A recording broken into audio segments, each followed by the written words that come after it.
সাময়িকভাবে তার কার্যক্রম তো স্থগিত করতে হবে, সেই প্রক্রিয়াটা কি হতে পারে? সেটা তো আলোচনা করে মনে করেন আপনি চান না, কিন্তু আপনি যদি বলেন যে বিচারের মাধ্যমে নিষিদ্ধ হতে হবে বা বিচারের মাধ্যমে তার পানিশমেন্ট দিতে হবে, তো সেই বিচারের জন্য ধরতে হয়, তো ধরাটা কি? এনসিপি, জামাত, গণ অধিকার পরিষদের একদম অভিন্ন দাবি এই প্রেক্ষিতে জাতীয় পার্টির বিষয়ে তারা জাতীয় পার্টিকে ঠিক আওয়ামী লীগের মতোই নির্বাহী আদেশে নিষিদ্ধ কার্যক্রম নিষিদ্ধ চায়, কিন্তু বিএনপি বলছে না, নির্বাহী আদেশে নয়, আদালতের মধ্য দিয়ে নিষিদ্ধ করতে হবে। তো এখানে একটা আলোচনা কিন্তু আছে একেবারেই, যেটা আসলে অথেন্টিক কিনা আলোচনার জন্যই খালি আলোচনাটা এরকম যে জাতীয় পার্টিকে যদি কোনোভাবে রাজনীতির মাঠে রাখা যায়, সেক্ষেত্রে জামাত, গণ অধিকার পরিষদ, এনসিপি অন্তপক্ষে তাদের গুরুত্ব একটু কমে। এর বিষয়ে কি বলবেন?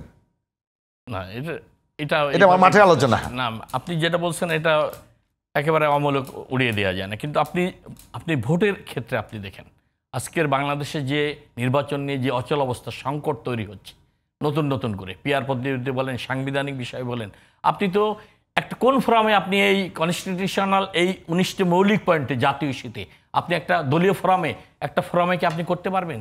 বিশেষজ্ঞ প্যানেল তো মতামত দিয়েছে, তার আইনি মতামত দিয়েছে, সুপ্রিম কোর্টের কাছে যেতে পারেন, আপনি এক্সট্রা কনস্টিটিউশনাল অর্ডার পাস করতে পারেন, এগুলোকে সাংবিধানিকভাবে এটা তো আপনাকে সন্নিবেশিত করে পার্লামেন্টে আলোচনায় নিতে হবে। তারপরে বিএনপি বলছে পার্লামেন্টে সংশোধন হওয়ার পর সংবিধান আপনাকে জনমত জরিপের জন্য আপনি যাচাই বাছাই করার জন্য গণভোটে দিতে পারেন। আপনি তো একটা প্রক্রিয়া অবলম্বন করতে হবে। আপনি এর আগেই যদি নির্বাচনকে কন্ডিশনাল করে দেন, এটা না হলে নির্বাচন হবে না, তাহলে তো আপনি নির্বাচন করতে পারবেন, আপনি নির্বাচন করতে পারবেন না। আমি না উত্তরটা পাইনি, বোঝার চেষ্টা করছি যে জাতীয় পার্টির সৃষ্টি বাংলাদেশ জাতীয়তাবাদী দলকে আন্ডারমাইন করবার জন্য, আমরা ইতিহাস জানি, এবং প্রেসিডেন্ট জিয়াউর রহমানকে হত্যার সাথে এই জাতীয় পার্টির নেতা জড়িত। আমি তার প্রতি আপনার দরদ থাকতে পারে না। আমি ভাই রাশেদ, আমি বলি একটু শেষ করতে দেই।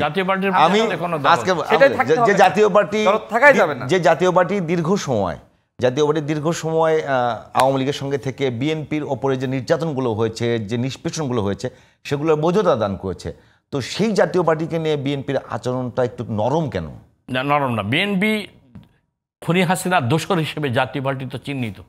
বিএনপি নীতিগতভাবে এই দোসরদেরও বিচার চায় নীতিগতভাবে, কিন্তু বিএনপি যে প্রক্রিয়াটা অবলম্বন করছে তাদেরকে আপনি যদি যে সাংবিধানিক বা নির্বাহী আদেশে রাষ্ট্রের শক্তি প্রয়োগ করে আপনি যদি রাজনৈতিক দলগুলোকে আপনি বাজেয়াপ্ত করেন, কর্মকাণ্ড স্থগিত করেন, তাহলে একটা বিরূপ প্রতিক্রিয়া। না, আপনি কেন তাদেরকে দল বলছেন আমি বুঝতেছি না আসলে। তারা তো দল না।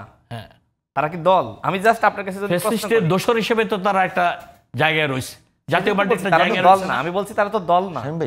দল এখন না, বিএনপি একটি দল, গণ অধিকার পরিষদ একটি দল। আমি তো সেটা বলছি না, আওয়ামী লীগ জাতীয় পার্টি দল না। বিএনপি কি বলছে? বিএনপি বলছে নির্বাহী আদেশে যেন কোনো রাজনৈতিক দলটা আমরা নিষিদ্ধ, আদালতের মাধ্যমে তাদের রায় হয়ে যায়।